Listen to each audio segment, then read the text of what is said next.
विघ्नहर्ता श्री गणेश, श्री गणेश, श्री गणेश।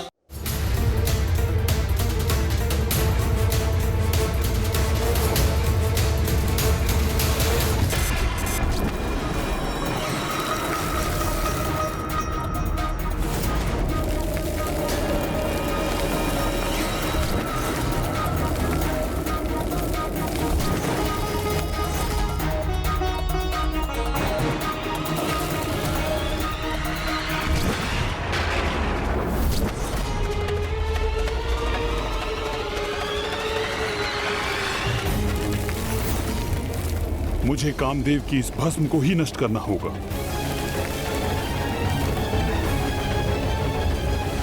जब सब कुछ नष्ट हो जाता है तब मात्र भस्म ही शेष रह जाती है, किंतु उसे नष्ट करने का भला क्या उपाय हो सकता है? यदि मैं इसे नष्ट नहीं कर सकता तो इसे भिन्न भिन्न दिशाओं में बिखेर तो सकता हूं, जिससे यह आकार लेने हेतु एक स्थान पर एकत्र न रह सके।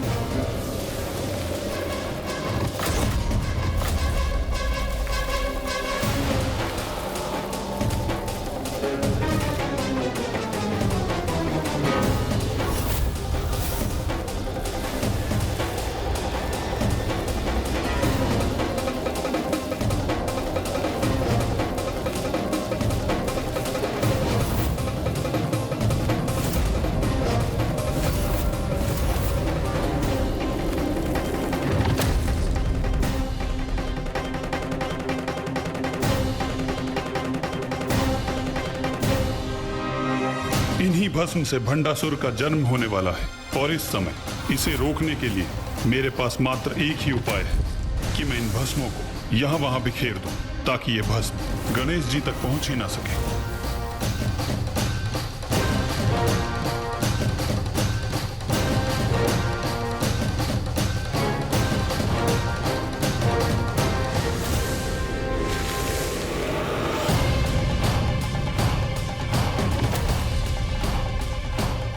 अब जो भस्म शेष है उसे भी इसी प्रकार बिखेरना होगा मुझे।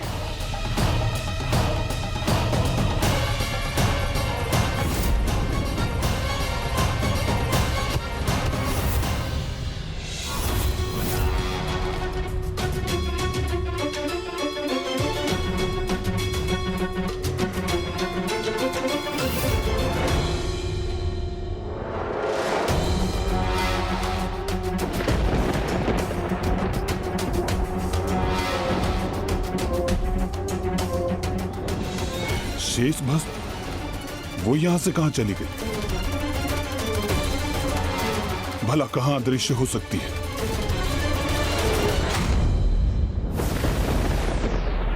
ओह, उस शिला के पीछे मुझसे स्वयं को छुपाने का प्रयास कर रही है, किंतु मैं इसे यहां नहीं रहने दूंगा।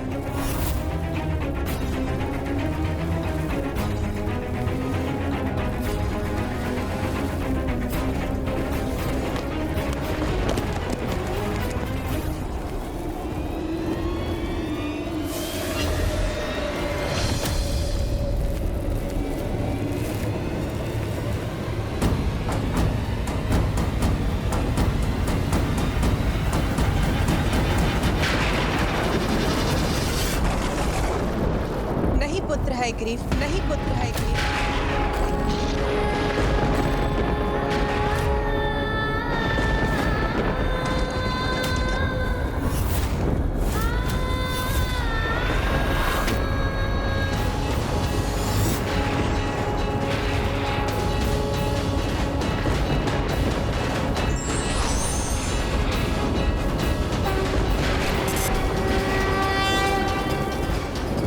प्रकृति में यदि बुराई जन्म लेती है तो उसके साथ अच्छाई का जन्म भी अवश्य होता है। ये तो प्रकृति के विनाश और सृजन और पुनः विनाश के चक्र का ही भाग है। इसी के कारण अनेकों अधर्मियों ने जन्म लिया है, भले ही वो ताड़कासुर या हिरण्यकश्यप। उन्हें उनके जन्म के पूर्व नष्ट नहीं किया गया पुत्र। किसी भी व्यक्ति के पापों की गागर भरने के पूर्व उसे दंड नहीं दिया जाता। इसीलिए तुम प्रकृति के कार्य में बाधा मत डालो पुत्र।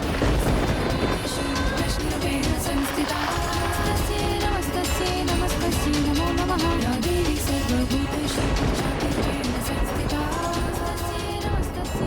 उचित है माता, मुझे क्षमा कीजिए माता। पुत्र, जो होना था वो हो चुका, और नियति के अनुसार जो होना है वो भी अवश्य होकर ही रहेगा।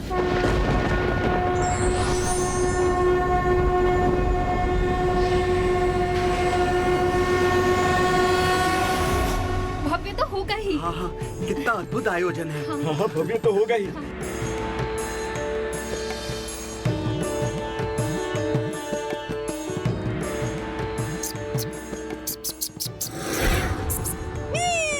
आनंद तब आएगा जब ये समस्त भोजन मेरे उदर के भीतर जाएंगे।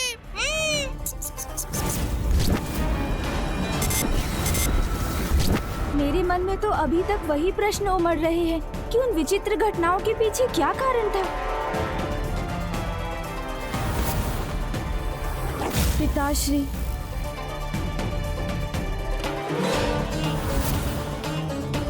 और माँ के अत्यंत विचित्र व्यवहार का क्या रहस्य है?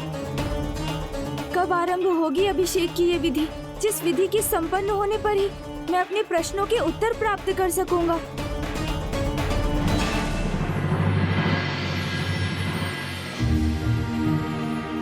अब यहाँ प्रथम पूज्य श्री गणेश का पंचामृत अभिषेक आरंभ करना चाहिए।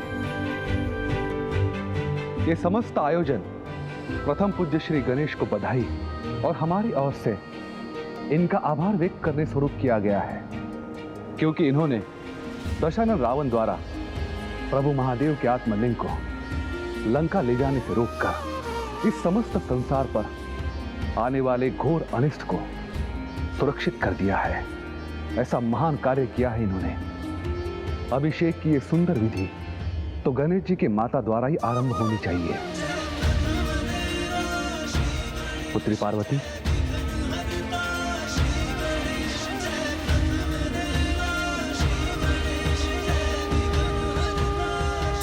प्रभु, अब आप पंचामृत अभिषेक के लिए तैयार हो जाइए।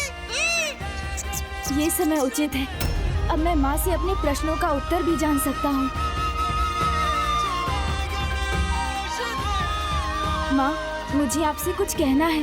पुत्र, मुझे ज्ञात है तुम्हारे मन में तो सदा भांति भांति के प्रश्न उत्पन्न होते रहते हैं, किंतु ये प्रश्न और उत्तर में उलझने का समय नहीं है पुत्र। एक बार अभिषेक संपन्न हो जाए, उसके पश्चात हम अवश्य वार्तालाप करेंगे।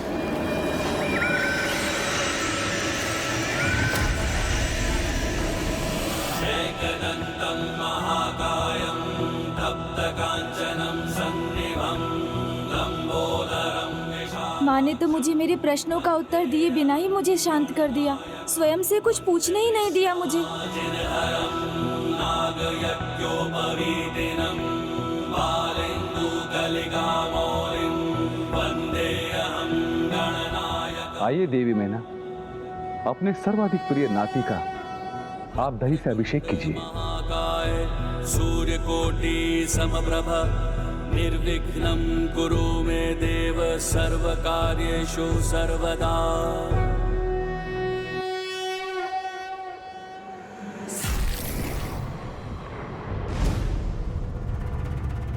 क्या हुआ पुत्र गणेश, किस विचार में हैं आप?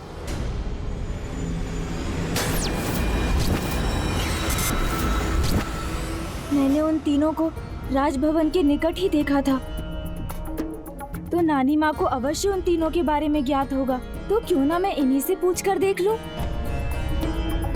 नानी जी, कल अकस्मात ही कुछ विचित्र घटना घटी, जिसके विषय में मैं आपसे ये पूछना चाहता था कि आप सदैव विचित्र प्रश्न ही करते हैं, किंतु इस समय आप इन संशय और प्रश्नों से ध्यान हटाइए और इस विशेष अभिषेक की विधि का आनंद लीजिए। मेरे प्रश्नों का उत्तर देना तो दूर, कोई उन्हें सुनना भी नहीं चाहता।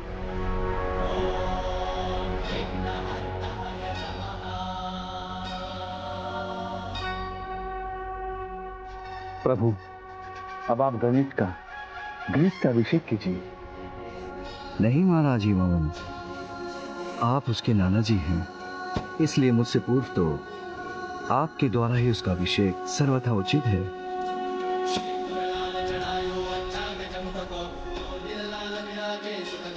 हर को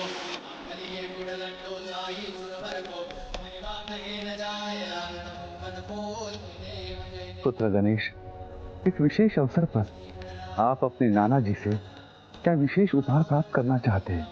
बताइए ना मुझे। प्रभु 56 भोग मांग लीजिए नाना जी से, बस उसी से संतुष्ट हो जाएंगे हम। नाना जी, यदि आप मुझे कोई उपहार प्रदान करना ही चाहते हैं तो मुझे मेरे कुछ प्रश्नों के उत्तर देकर मेरी एक जिज्ञासा शांत कर दीजिए।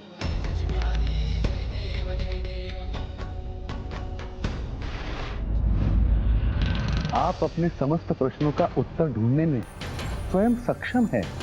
आप केवल मुझे इतना बताइए कि मैं आपको उपहार स्वरूप क्या दे सकता हूँ। किंतु नाना जी अभी तत्काल बताने की कोई आवश्यकता नहीं है। आप इस अभिषेक के उपरांत भी मुझे बता सकते हैं।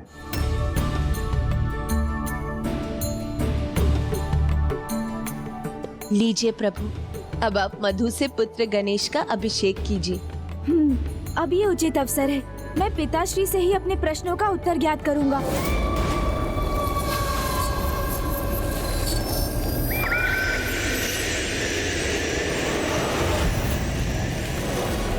पिताश्री, मुझे आपसे कुछ। पुत्र, तुम्हारे नाना जी ने और तुम्हारी नानी माँ ने अपार स्नेह से तुम्हारे इस पंचामृत अभिषेक की व्यवस्था की है, इसलिए अन्य कुछ नहीं, मात्र अपने अभिषेक का आनंद लो।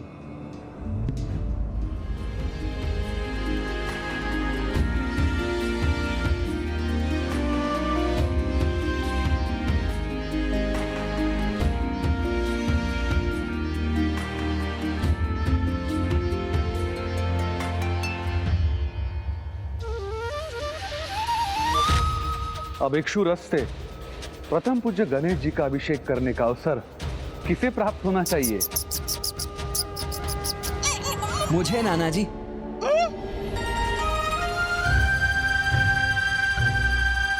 मैं करूंगा अनुज गणेश का अभिषेक। मुझे क्षमा कीजिएगा, मुझे आने में विलंब अवश्य हुआ है, किंतु मैं तो माँ की आज्ञा अनुसार अनुज गणेश के सर्वाधिक प्रिय वस्तु की व्यवस्था करने ही गया था।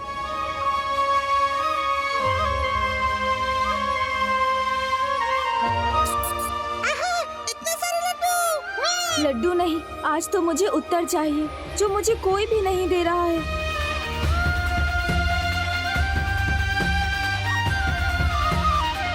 मुझे पिताश्री ने अपने वचन से बांध दिया, अन्यथा मैं भैया से ही पूछ लेता।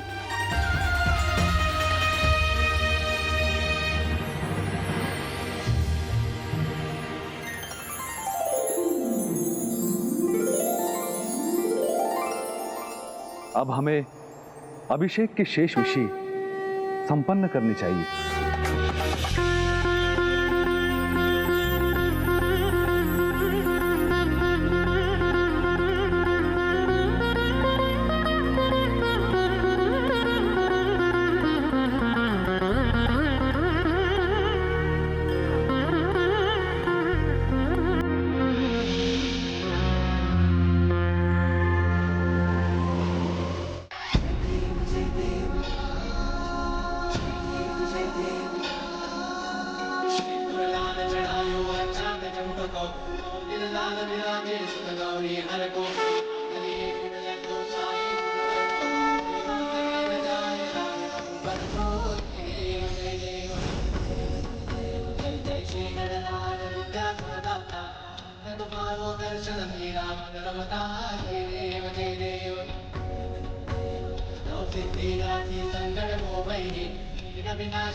सुसज्जित हो गया हूँ और अब मैं पिताश्री से वार्तालाप कर लेता हूँ।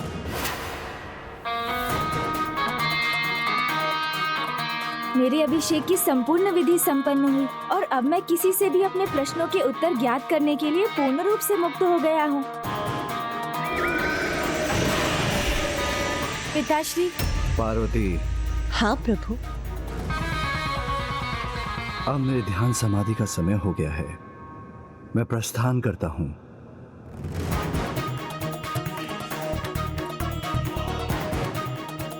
कोई बात नहीं, पिताश्री से नहीं तो मैं माँ से ही ज्ञात कर लेता हूँ। माँ, मैं बहुत अधिक समय से आपकी प्रतीक्षा कर रहा हूँ। मुझे कुछ अति आवश्यक संवाद करना है आपसे। गौरी पुत्र, आप हमें भी तो अपनी माता के साथ कुछ समय व्यतीत करने का अवसर दीजिए। हाँ पुत्र, एक माँ का भी तो अपनी पुत्री के इस समय पर अधिकार है। मुझे भी उसका कुशल मंगल ज्ञात करने का अवसर प्रदान होना चाहिए, है ना? चलो पुत्री।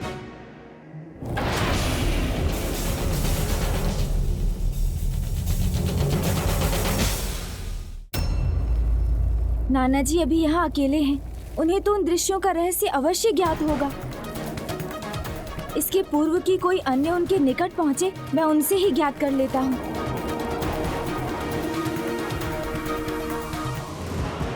कहाँ चल दिया अनुज गणेश? अरे नाना जी के निकट भैया, और कहाँ?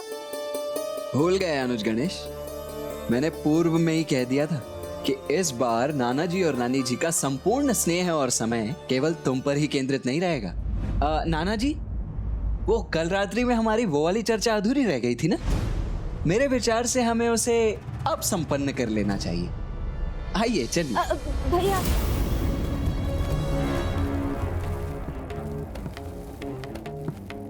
मूषक जी मेरे सखा एवं सेवक दोनों हैं, किंतु वो भी पुनः निद्रा में मग्न हो गए। फिर वही हो रहा है जो कल रात्रि में घटित हो रहा था। मुझे तो पूर्व में ही समझ जाना चाहिए था कि अभिषेक के उपरांत भी किसी के भी पास मेरे लिए तनिक भी समय नहीं होगा।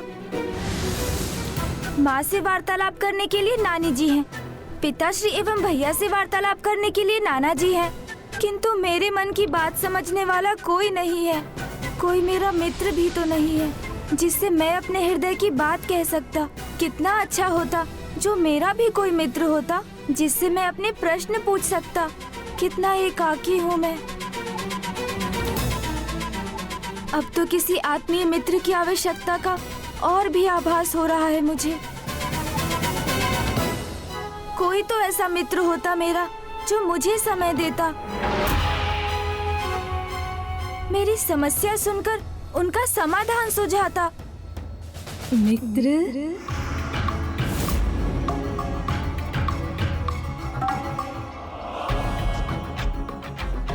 मुझे भ्रम हो रहा है अथवा वास्तव में भस्म ही मुख का आकार लेकर मुझे पुकार रही है। मित्र, मित्र, मित्र।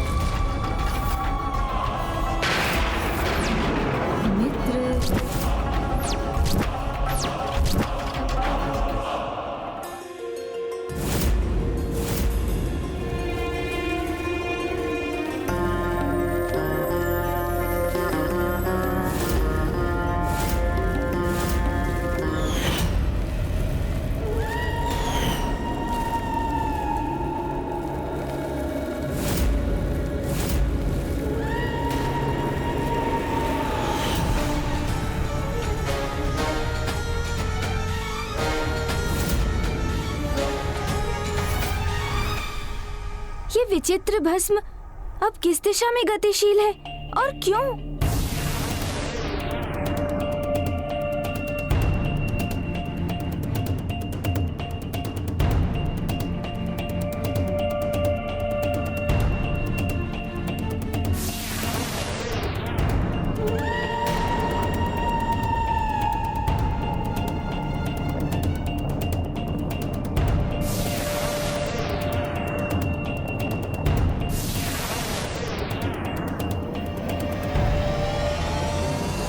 स्वामी, कदाचित अभी भी इसकी संभावना है कि ये अनिष्टकारी घटना घटित होने से रुक जाए, ये संकट टल जाए।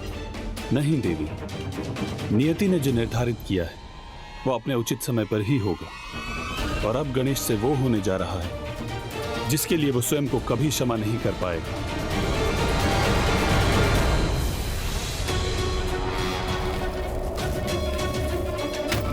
मनुष्य का फल अर्थात परिणाम पर कभी कोई अधिकार नहीं रहता। इसलिए व्यक्ति को शेष सभी कार्य विधाता पर छोड़कर मात्र उसे अच्छे कर्मों पर ही ध्यान देना चाहिए।